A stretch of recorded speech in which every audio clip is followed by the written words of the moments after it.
And that's the same in these muscle groups, as you're saying, because when we put any sort of resistance on that muscle, it's causing stress on the muscle. The more stress you put on it, obviously, the more that it has to adapt to it. So the next time we have that resistance on that muscle is stronger. That is you building muscle.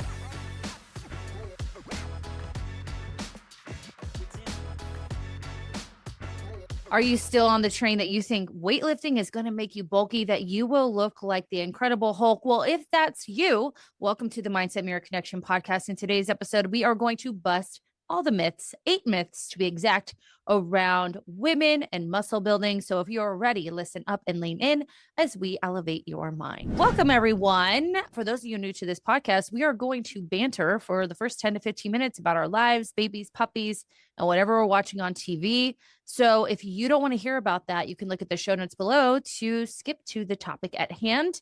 Also, make sure you have hit that subscribe button on YouTube or follow us wherever you're listening to this podcast. If you love this podcast or have anything you want to say, we love comments and 5-star reviews. We have a couch. We have a casting couch. We have a casting That's what you sent me. I'm like, oh, that's a casting We have couch. a casting couch. So no more chairs. Yay. So I was on our walk to Oso to get the cookies today, on Saturday. And I saw a garage sale and I was like, oh, let's go over there. I bought this couch for $50 and these beautiful mid-century modern shelves that are now up in my home. And then because of that, I decided to redecorate my entire living room. So the whole living room is new. And now I'm looking. Yes. Other than we're still looking for a new kitchen table and a new coffee table. Oh my God. Y'all really are like, did you get a new couch in the living room? No, too? the couch is newer. Okay. Oh, and then I'm picking up a new bar cart. So I'm getting rid of that wine cart. Oh yeah. Wow. Everything like I went to the home store and I bought some new decor. And then I went to Goodwill and found some really cool stuff. Oh my God. And it was like all like the same. Like I lucked out at Goodwill. I love Goodwill. I love a Goodwill. Give me some knick-knack moments. Why are you making that face? I'm a home goods knick-knacker. Okay, well, I'm not paying that. I paid $20 and I got all of these, like, those geometric shapes, like little balls. I got a small one to go into one of the shelves. And then I got this one that had 3. So it had a little one, a big one, and a bigger one. And I put that as my centerpiece in my on my table. I found this like a little palm tree statue, and then this like circle that had palms coming out of it, because it's I'm trying to go Palm Springs theme, like leaning in. And then isn't there a lot of swingers in Palm Springs? No, it's a lot of gay guys. Okay. Yeah, I don't know about swingers. And then I found this paint by colors that was literally looked like Liberty. It was a white and black dog, right, with a black spot, and it had like paint, like little paint colors all over it. I opened that shit up. It's the tiniest little, like, there's probably 5,000 little numbers. And I was like, that. no, thank fuck you. Marcos, you should thanks. use colored pencils. I was like, yeah, this is giving me anxiety. Yeah, no. Yeah. So and I bought a new rug. Oh I redid the front bathroom. I redid the guest room where the old podcast was, because all the old podcast stuff was up. So I had to move the stuff from front room into that room, and then we got rid of some stuff. Wow. I got like 30,000 steps just between Saturday and Sunday. That's nice. Yeah.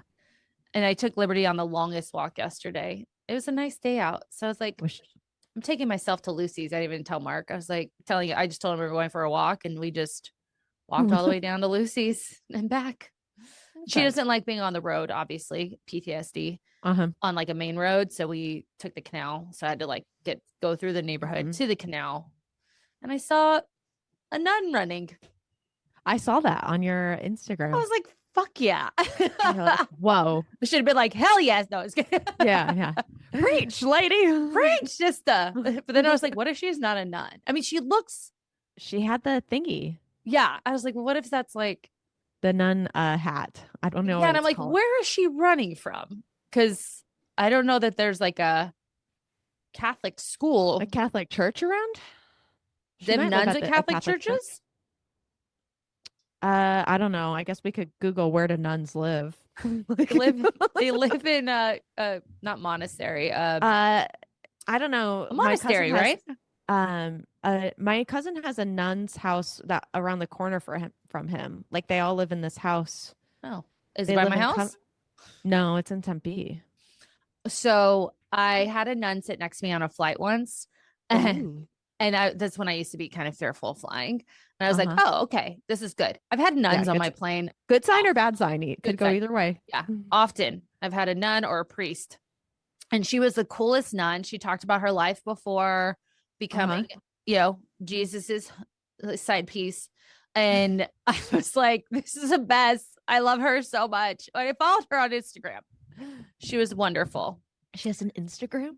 Well, they're covenant. Is that where they Has are? an ins a general term for a community where nuns live together.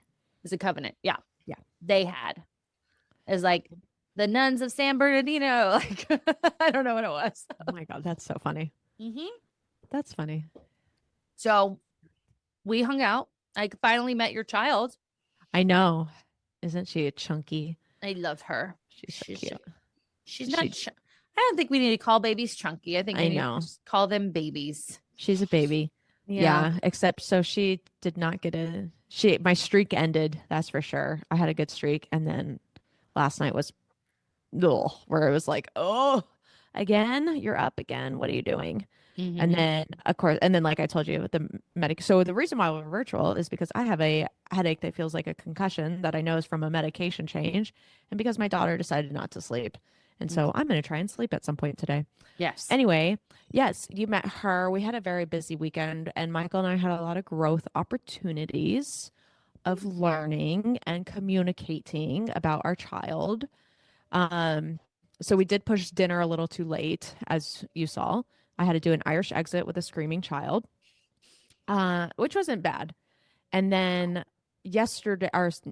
Saturday, we went to the pool, and I was like, all right, we've got like, our goal was to last until You 1 went to the o'clock. pool at Kierland. At Kierland, the at the Westin. hotel. Mhm. Yeah. And so we had chairs, which is fine, but it was hot Saturday. And she does not have my complexion. She has her father's complexion. Correct. Very much so. Pasty white. Yes, very white. And so she did fine. And then all of a sudden it was too hot. I'm too tired. I'm cranky. And so I was like, it's okay. It's time to go. And so Michael and I had to have a nice discussion when we got home, because he felt like we should be able to push her, like kind of push her essentially, and get her like figure it out when we're out. Mm-hmm. And I was more so of like, no, like, she is a baby. She is 5 months old. She has literally been on this earth less than she's been in my body or belly.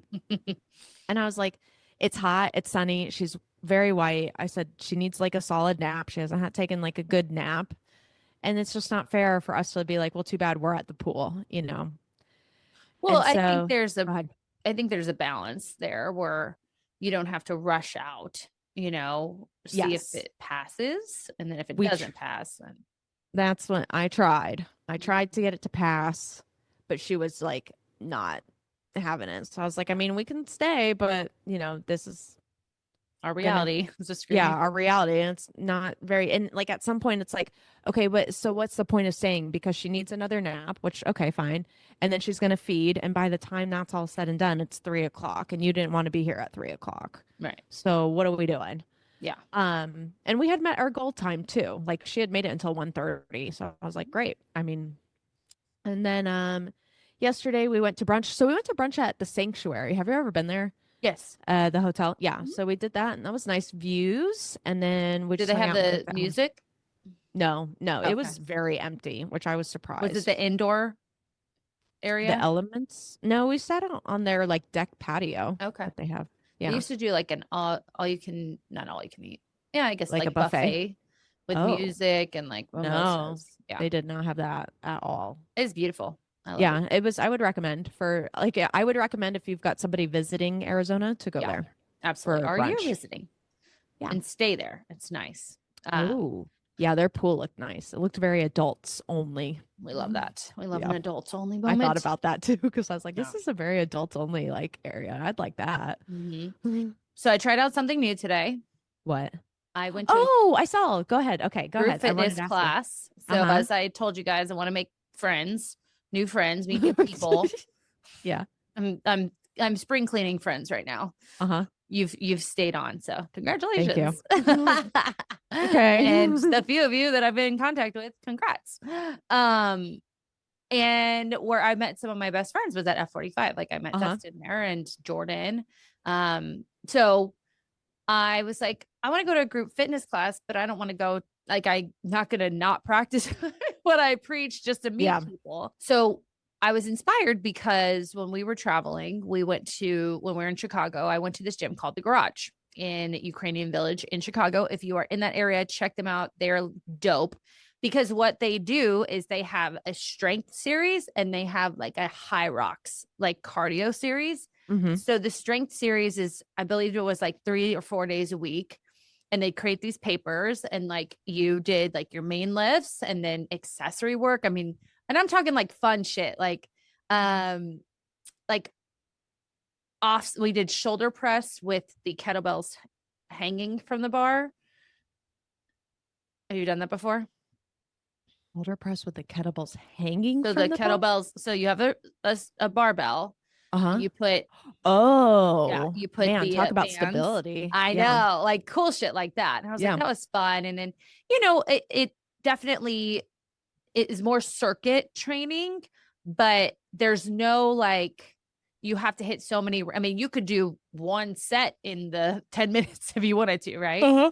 So I really enjoyed it. And I felt like it challenged me in a way, but still kept me in my like comfort zone of strength training and muscle building.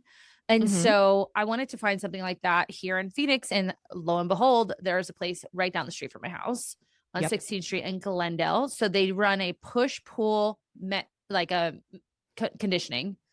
How'd you find them? I have a membership to the Prime IV next door. That's where I Oh, okay. Yeah. And it's right by Sprouts. So I've Yep. seen them. So it's push pull Metcon, push pull Metcon. So metabolic conditioning. And then Sundays they're closed. And it was good. So today we started off. So it was 6 reps. It was a superset. You went into like dumbbell incline, chest press into a front rack reverse lunge. So 6 on each side, 6 reps. But because they do it 2 days of strength, 2 days hypertrophy, 2 days metabolic conditioning. So they're kind of running through that. Then it went into like a bench press, into a basically goblet with a pause, then a decline cable single arm chest press into a single leg deficit calf raise. Then you had a little bit of cardio at the end. So we did assault bike backwards, no arms. Fuck that. Oh. Yeah. Yeah.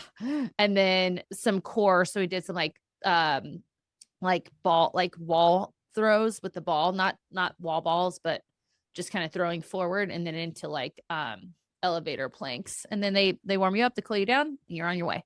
Now, there's only one other person there with me at 5 a.m. So I don't know how social I will be. Uh-huh. But I'm hoping like a Saturday class might be a bit busier. They're like, come at 6 a.m. I'm like, no, I need to walk my dog at 6 a.m. Sorry. So we'll see. Anyway. Well, so is there usually only one person at 5 a.m.? She goes, 5 a.m. is hit or miss. And I'm like, well, I need a hit. So you should come with me. I'm going to recruit Camilla, see if we can recruit some local gals. If you're listening and you're near the 51 freeway in Northern in Phoenix, Arizona, or 51 freeway in Glendale, that's where it's at. Come join me at 5 a.m. Yay. So speaking of muscle building, we are going to talk about myths that women often believe that are absolutely not true when it comes to weightlifting and building muscle in your body. Let me tell you, gals, I'm not even in a bulk right now. And I am shredding down. Like I'm leaning out. You saw my pictures. I weighed more this morning than I have in probably, I don't even know how long. I don't know what my weight is doing, but my body's still staying the same. Like, No, it's not. It's looking leaner. yeah, well, I mean, I took my shirt off in this gym and I was like, I love when they're like, "Hey, we're looking for trainers." She asked me already. I'm like, Oh, "It's did like they say my that? class." Yeah. And I was like, "No, you guys will be No, proud of me." I was like, no. "No, I don't want to." I said, "I run a company. This is my time." And I said, "Honestly, I don't want to have to be anywhere before 9 a.m." Yeah. No. Yeah. Like, meaning someone's depending on me to be there. Like, I'll show up to the gym Yeah. for my damn self, but not Mhm. anyone else. So thank you for the offer. Um, but these obviously weightlifting for women, it's the new thing. Let's do it. But everyone's afraid. So they do this type of weightlifting that is still cardio based and endurance based. They're like, but I'm lifting weights. What's the problem? It's like, well, you're not doing it correctly. And then they're like, well, Mhm. I don't want to do it like that. It's kind of like we talked about with that Tracy Anderson. Like, I want to build lean, long muscles. It's not a thing. Yeah. Are Okay. you going to stretch? Are you going to lay in a stretcher that Well, or pulls you from both ends? Like, yeah. no. No, no. So that's what we're going to talk about today. So where should we start? Oh, let's start with the classic. I don't want to do this because it'll make me bulky. Bulky, I bulky, know. bulky. All right. So you have seen women who look bulky. They think they're going to look like a competitor. And number one, if you see someone who's absolutely jacked, oh, I have to tell you something. If you see someone who's absolutely jacked, Uh-huh. they are most likely on gear. Roids. Yes. Yeah. Testosterone. Yeah. Or some performance enhancing drug.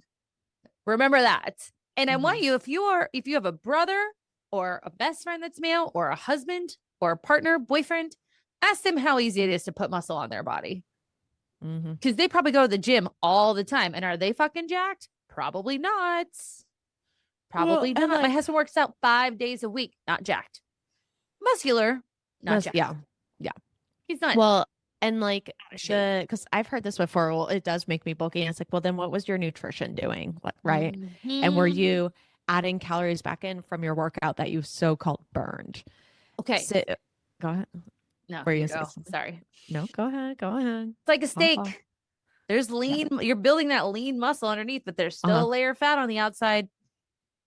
Well, and what women don't understand is like they don't want to get bulky. And it's like, but you're not even lifting weights long enough. And let's even talk about consistency. Are you even being consistent? Because that is something you need to consider because that's what's one is going to grow the muscle. But two, if you're not consistent, you're not going to get bulky. No worries. So building muscle is a long game, right? And even I wish we could put up, I know she won't let us, but one of my clients right now, her pictures of starting when she was a cardio little queen. Ask her and then just not crop her face out. Okay, I will. Because that will give her validation. And so she's a cardio little queen. And then I was like, we can keep doing that, but it's not working for you. We've gone down to 3 days of strength training and she has seen phenomenal results. Yep. And she's leaner, not bulkier. Yep. I have multiple clients right now who are eating at maintenance, training less. Now, yes, these clients also went through one of them went through a cut, and her photos now at maintenance, I put them side by side when she was in a cut. I said, you're eating 1,750 calories here. You're eating 2,250 calories here. And she looks so much leaner than when she was still even in a calorie deficit. The one thing I was going to tell you guys, this is hilarious. So I'm like on Facebook Marketplace because I'm buying all the things for my new house. My new house. It's not new. My summer home. My summer home called My Home, but now looks like Palm Springs. And I come up on this girl that I've known in the past. She dated my ex-boyfriend, but then I introduced her to her now husband, who was my friend. So you're her matchmaker, essentially. Well, no, because she dated my ex-boyfriend before me. Oh, okay. Yes. And anyway, and she looked jacked. And I was like, the fuck? And I'm looking at her Facebook. And I'm like, Uh-huh. she looks like a CrossFit athlete. And she just went back to doing CrossFit. Oh, And I looked back on her, I'm totally stalking. I looked back on her pictures and I was like, not even last June was she, I mean, she was fit, but she was like, I don't know, you know, just like us, I guess. Now she's like, looks like a lean because she's tall too. So she's like this, like, just so defined. And I was like, CrossFit, huh? And then I started, I was going to tell you, I was like, and then I'm like, no, you don't need to go to CrossFit. Maybe I just go know. to this gym that's going to give you some metabolic conditioning. So that's actually Yeah. another reason why I was like, and then her whole thing is built, not bought. And I was like, stilling that her body built, not bought. Hang on. Is her Instagram public? No. Oh, damn. Yeah. I'll send you pictures. Okay. And I was going to befriend her and be like, welcome to our side. Hey, Welcome. I'm looking for coaches. Yeah. Gonna work for You can she's pull their line. Yeah, dental hygienist. Anyways, the idea of I'm going to get bulky, yes. If you felt like you were going to get bulky, I used to say the same thing. You know why? Because I had a layer of body fat. So I had a lot of muscle. And then guess what happened when I actually learned how to go into a deficit? I got shredded. Now, Well, even think of like when you got bulky from lifting, you're probably first time lifting in college. And what else were you doing in college? Probably drinking my ass off. Yeah. Drinking my ass off, not sleeping, hooking up with dudes. Yeah. Maybe going to class. I don't know. I got through it. So I was a cheerleader in college. The first 2 years, it was like cheer practice. We did go into the weight room. But it was like so inconsistent. I think of it now. I'm like, who is in charge of that? like, I don't know. Go lift some weights, girls. Yeah. My best friend's daughter is a badass quarterback for flag football, women's flag football. And she's working with a training facility out here. And like this stuff they have her do is so cool. Like with cables, like really like working on her everything. And I'm like, she's just in high school. She's a freshman or sophomore in high school. This is where was our stuff? Anyway. But yeah, I definitely would look bulky and someone told me exactly what I'm telling you guys. He goes, Christina, you have a lot of muscle, but it's like a steak. You have a layer of fat over it. And I was like, oh, and now I'm like, true. Damn period. It. Yeah. So you're not going to get bulky. Okay. Number 2, I should stick to high reps and light weights to get toned.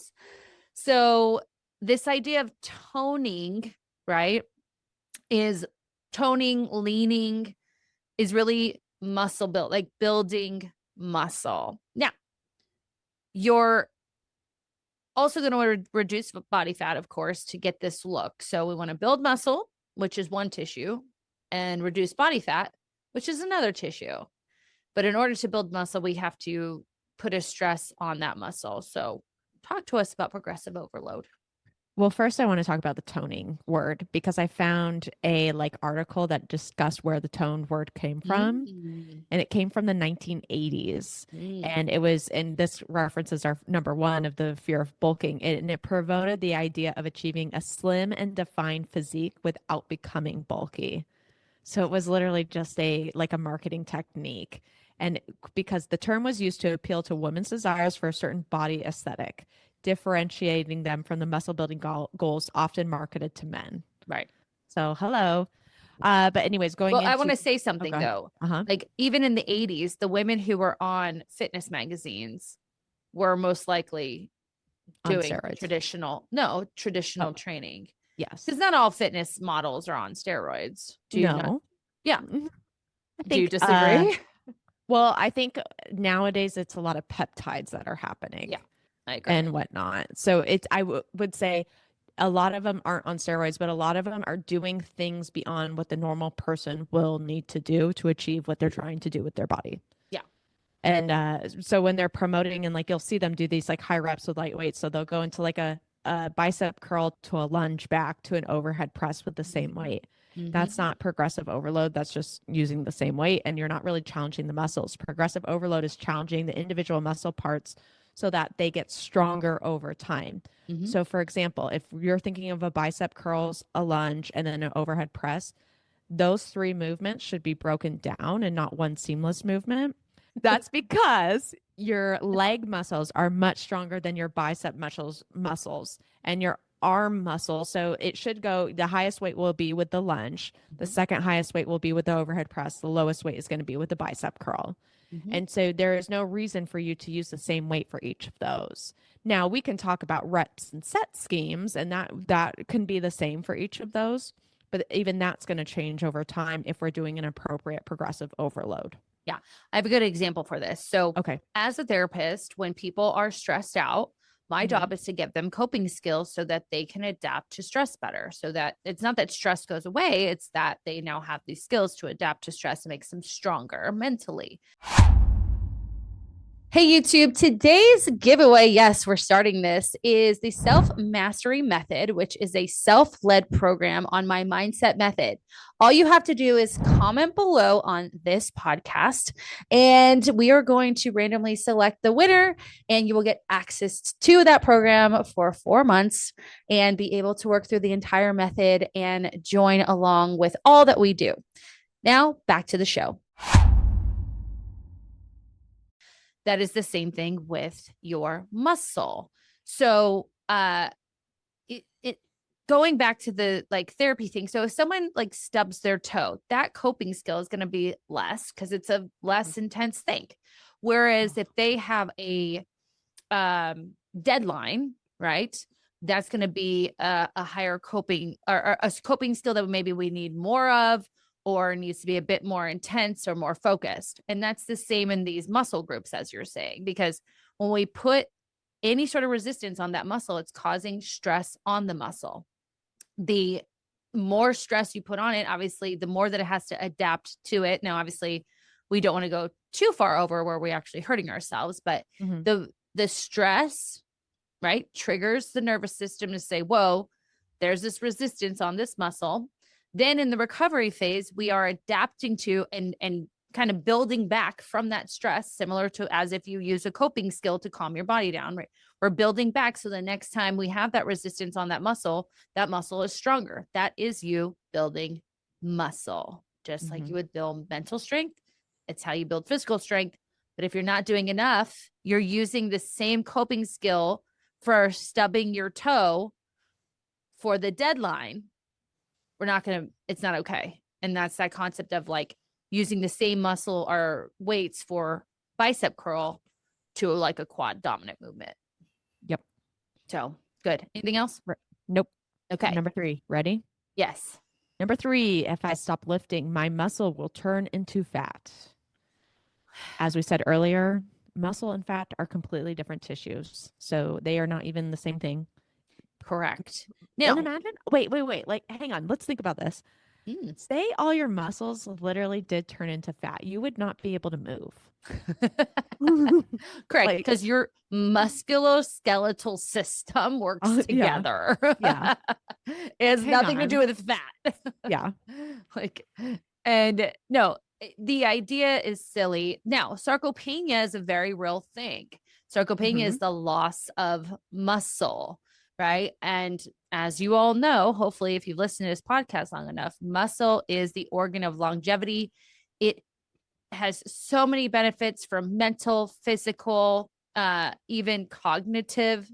And so we want to keep muscle, but it doesn't magically morph into something it's not, which is fat.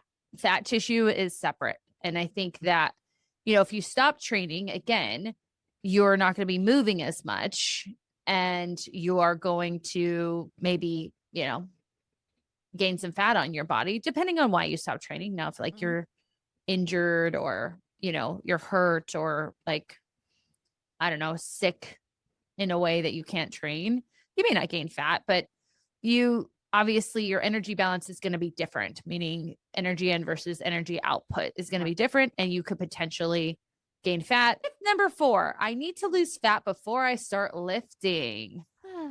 Again, why? Why do you need to do that? What do you think what are your common reasons people think, well, if I just, I'm just going to lose the weight first and then I'll put the muscle back on. I think they're afraid to go into the gym just because of a certain aesthetic they think they need for the gym. But research shows that actually resistance training alone can lead to a reduction in body fat percentage, Yep. compared to anything with no training controls. Mm-hmm. No, it's true. As we've said, like your muscle tissue is metabolically charged tissue. Uh-huh. So the more muscle you have on your body, the stronger or hotter your furnace is, right? And you're going to burn more energy in an effort to keep that muscle on. So then if we do go into a calorie deficit and we have a good amount of muscle, it's going to make burning fat much easier than if we're in this kind of weakened state. I have a good example of this for someone who's thinking like that they need to lose fat before they start lifting is, let me put it to you in perspective. Do you want to assess your nutrition, make sure you're hitting protein and getting your maintenance calories first, doing that for several months, and then deciding to go into a sustainable calorie deficit for a minimum of, we'll say, 4 weeks up to 12 weeks? Or do you want to do a 10-minute at home resistance band exercise 3 times a week? And I think that is a good kind of like, okay, which one is more realistic for you to achieve right now? And it's probably that 10 minutes 3 times a week with resistance bands. You're not even having to leave the home, and all like it can be on an app such as ours, and it's going to show you the flow of it. That's probably more sustainable for you as opposed to looking at the battle of what calories in, calories out, my intake, and assessing the nutrition right now, especially if you're not working with a coach that's tailoring all of this to you. Well, and keep in mind there too, you're going to be building some muscle. Mm-hmm. But just having realistic expectations too. I think that's incredibly important. Oftentimes people confuse like the strength training is to help build and sculpt and shape. That is not going to equate to weight loss on the scale either. Mm-hmm. It can contribute to it, but like as you said, it's that for that person, like just knowing I'm just building right now. I'm building. I'm not stepping on a scale and expecting it to move. I'm just building. And then down the line, if I've created that routine of 3 10-minute and then it's 3 20-minute, and then I add to it, maybe I get to 3 full body workouts every week. Mm-hmm. Then if I want to add something else to it, that's when I can go into the nutrition side of things. Mm-hmm. So, okay. Cardio is better for fat loss than lifting. Easiest way to remember this. What do you think it is? No.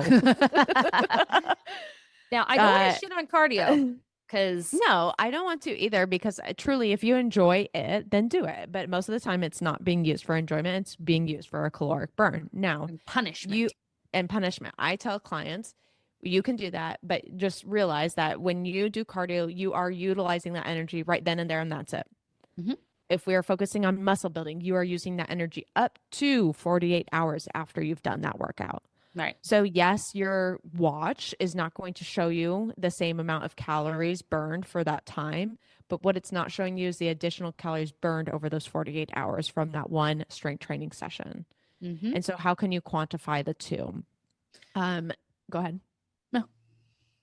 And I was going to say, so focusing on getting stronger for the first time in your life rather than losing is going to, getting smaller, losing, fitting in those pairs of pants, focusing on a different weight is going to just take that pressure off of always trying to fit into something else that's not working for you.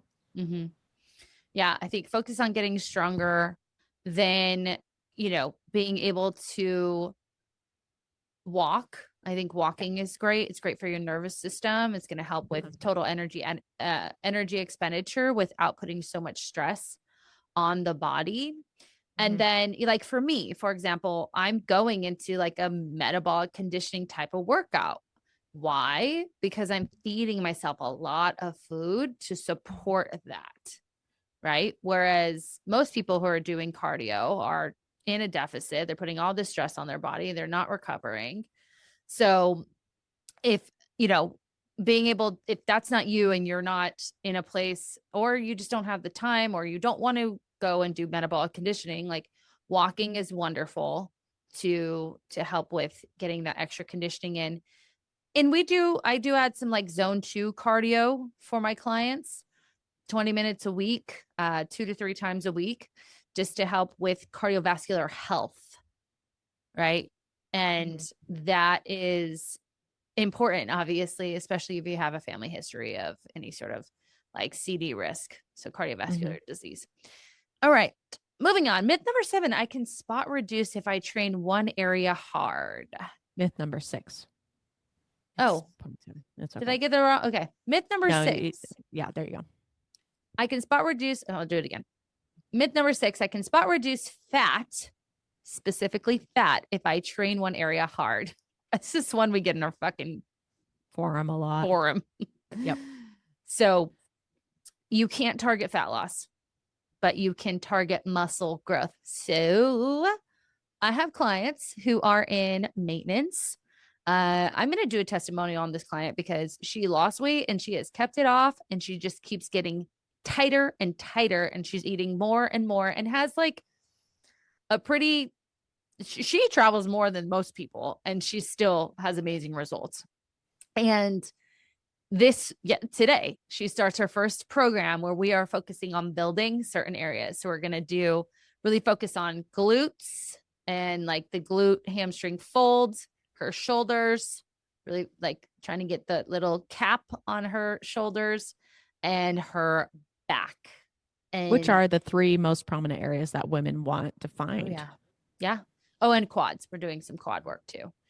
But like for her, she came in, she was like, my belly, my belly, my belly. She lost her belly, and now it's like tight, and she's eating more than she ever has. She works out in a gym, which she never did before. And she works out 4 days a week, 2 upper, 2 lower. That's her jam. She's younger, but still. Oh, she's like 30. She just had a birthday. 30 something. So, okay.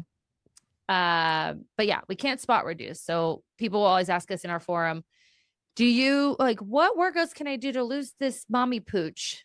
Well, number 1, again, you need to go into a calorie deficit, because most likely that's a lot of subcutaneous and or visceral fat.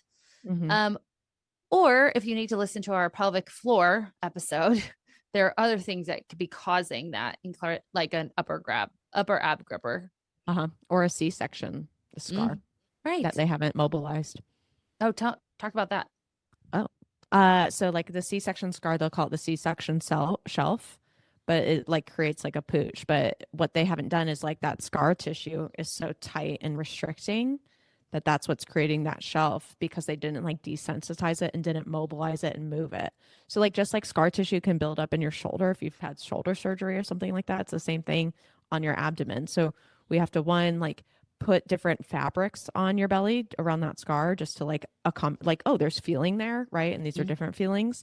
And then also move that scar around, so that way it loosens up that scar tissue. Gotcha. Interesting. Okay. Myth number 7, the older I get, the less I can build muscle. No. I'm fucking 40 years old and I'm building muscle. 50 years old. It's funny. These 2 gals that I follow, one is 50 is the new 50 is her motto. I love that. It's like, yeah. And then the other one her name is Alicia E or something like that. Both over 50, both strength train. One of them I actually met. I met her at Coaching Con. I wanted to see to actually get her on the show. And you know, your muscle breaks down after the age of 35. However, that's usually, it's because of lifestyle changes. It's not that it just is inevitable. We're moving less. We're probably not strength training. We're stressed out, right? But you're being able to strength train over time is going to help you in so many ways. So you can build muscle in your 40s, 50s, and beyond. Adding things like protein is obviously going to help with that. Creatine's another one that I would add in there for those in later life. But again, aside from aesthetics, we have, independence, right? I just posted a thing about my dad who literally has cancer, who is strength training. Now he's doing as much as he can without his oxygen going low. So you guys will see bands and like lighter weights when we're working with him, but he's still doing it because we're trying to keep as much muscle in his body as possible. But longevity, independence, cognitive health, again, as I talked about, even metabolism, right? Now, your metabolism does change around age 60, but most people think it's 40s, 50s, perimenopause, menopause. It doesn't actually change. Again, what changes is your lifestyle. So you can very much help with all of your just being a healthier version of yourself by strength training, and you can build muscle even in perimenopause and menopause. It's just you're going to have to sharpen it up when it comes to protein intake, sleep, of course. And there's other factors involved. Mm-hmm. Studies show that if you're utilizing a progressive overload style training program, that there are improvements in muscle strength and mass. Mm-hmm. And so it's something to consider, like, okay, like you're saying, we got to tighten it up, but we need to follow a program that actually focuses on progressive overload, not this hit like high intensity cardio bunny stuff. Right. That's not going to keep your muscle. We need to honor the muscle. We need to have the muscle. And not only that, just it shows so many benefits of like, let's talk about like insulin resistance, right? We did a podcast on that, and that's been a hot topic in the marketing and agencies now. Mm-hmm. And people are like, oh, I just have that. And it's like, okay, well, you need muscle. That's going to help that. Well, muscle is going to create, okay, so insulin resistance increases in perimenopause. Mm-hmm. And what muscle does is it allows for more storage of glucose, right? Whereas when we don't have that muscle, that glucose gets stored in, the cells in your body. And eventually all the cells are full. And so now our body becomes resistant to that insulin, who is kind of it shuffles your blood sugar throughout your body. So having more muscle allows for that as well. Next one, number 8, I need to confuse my muscles. Okay, I want to talk about this. I remember people saying this, like, I need to do something different every day. Well, again, it's like, think about this. It's not like your muscles go, oh, good, I'm confused.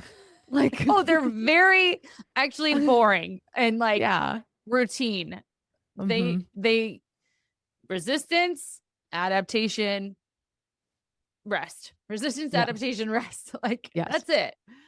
And this used to be a thing, like, oh, I've got to do all the different things. And I was talking to the gal at the Axion Training Center, and how, I used to be a coach at F45. And I said, what I don't like about a lot of these programs is that it's different every single day. Even in CrossFit, where like you would be working a 1 rep max on a squat. So your muscle is completely depleted. And then we go into a Metcon with like 50 air squats. Like, fuck you.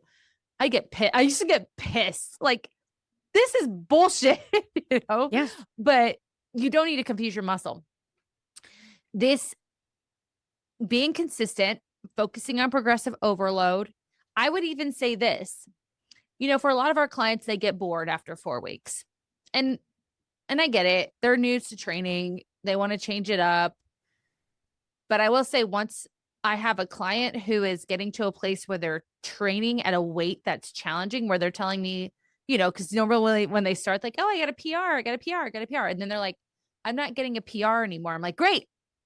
That's where you need to be, because PRs aren't just handed out every day when you're doing it correctly.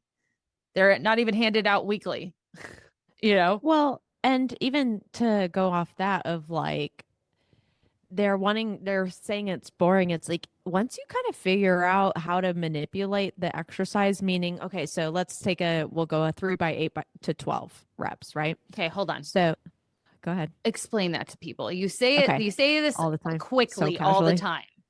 Okay, so let's take a 3 sets of a movement. We'll go with squats, and then 8 to 12 reps each set. So I'm going to do 8 reps. That's set 1, rest. 8 reps, excuse me. That's set 2, and so on and so forth. Now, if I do that for the first time, say we'll go with 50 pounds for the first week. Then I'm going into the second week where I'm going to repeat that exercise, and now I can get 10 reps at that 50 pounds. That's progression.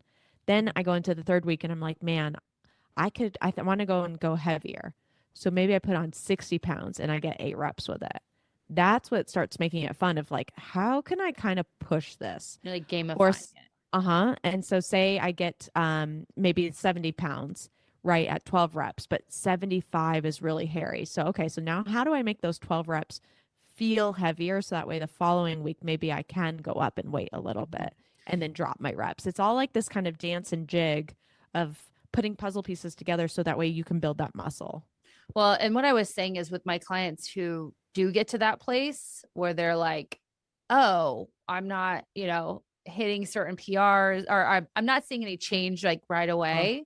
I tell them that's a great place to be. That means they've selected the correct weight and we're finally yeah. at that place. And sometimes it takes like a while.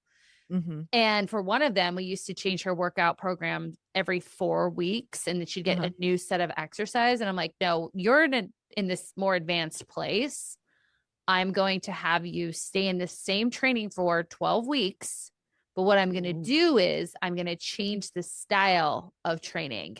So we're going to, Oh. yeah. So we'll go from like a strength to a hypertrophy. We've added like isolation movements, tempoed work, drop sets.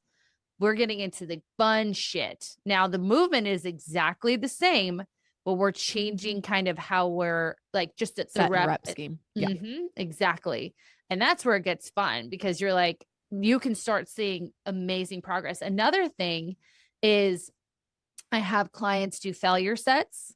Uh-huh. And for one of them, she had the same weight. I think it was like a squat, the same weight, and she busted out 14 reps. So she had she had six, we'll say it's 65 at 8 reps, 65 at 8 reps, 65 at 8 reps. Then went to the failure set, was at 14 at the same weight. And I was like, hold the fucking phone.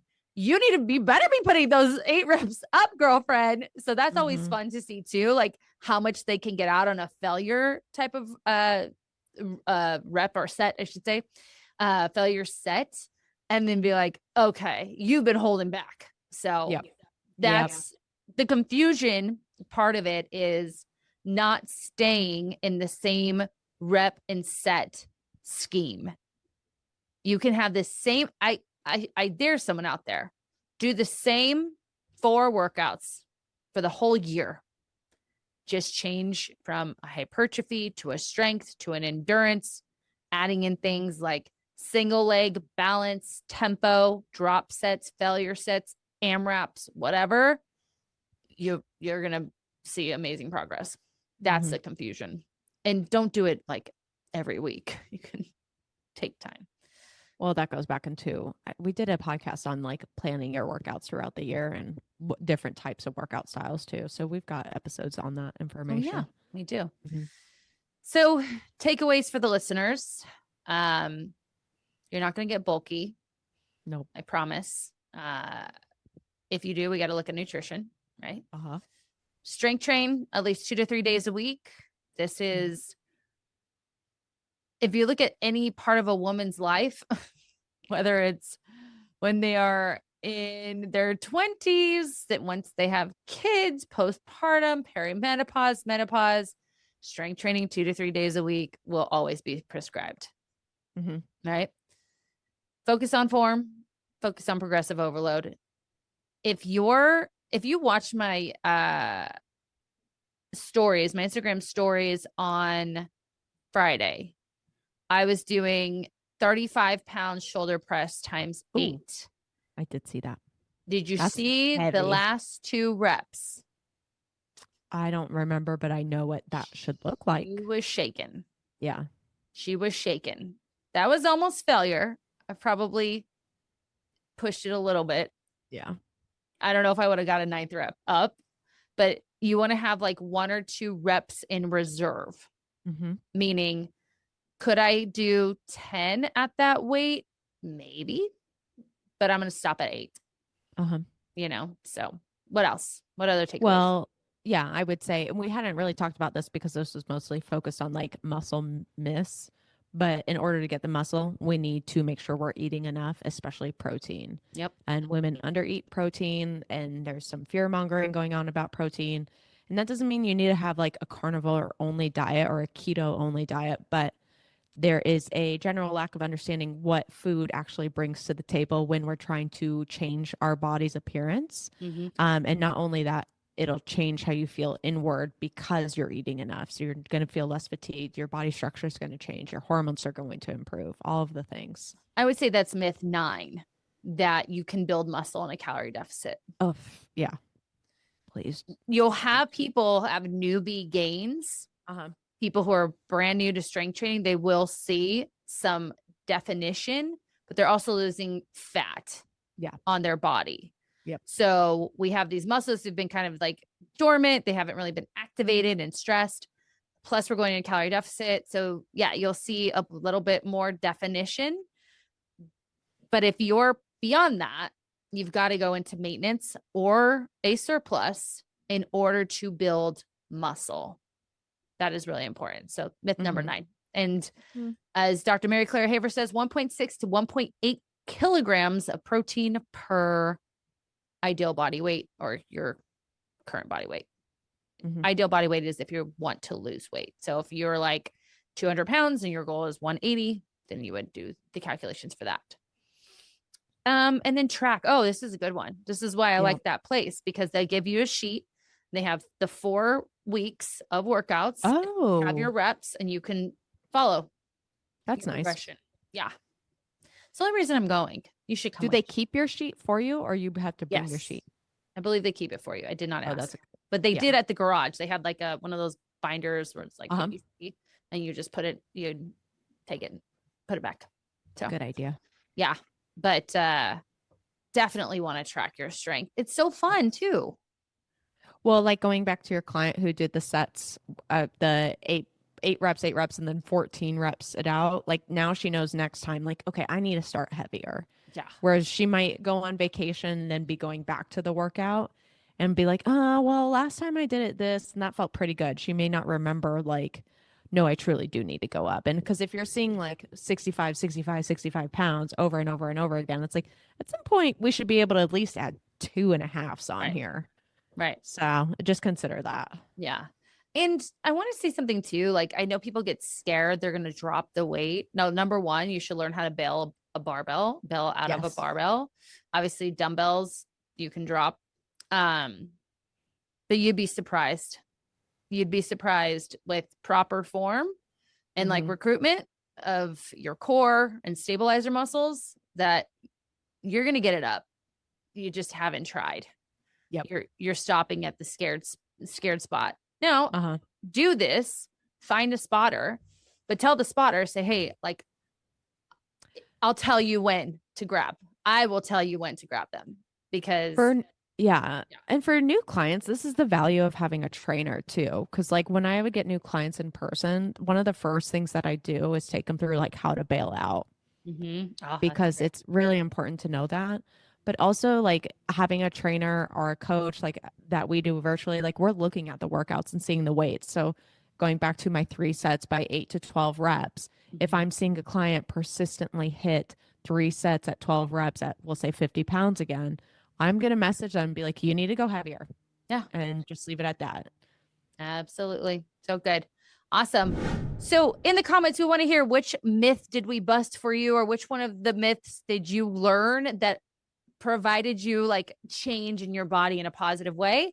Also, if you know someone who needs to hear this, please share this podcast with them. You know, you have that one friend who does that one workout and is wondering why she's not seeing results. Send this over to her because she's probably just afraid of lifting weights. If you haven't already, subscribe on YouTube or hit that follow button on anywhere you listen to your podcast. We also love to hear from you. 5-star ratings and reviews helps get this podcast out. And other than that, we want to remind you of one last thing. What you say in the mind, you see in the mirror. Goodbye.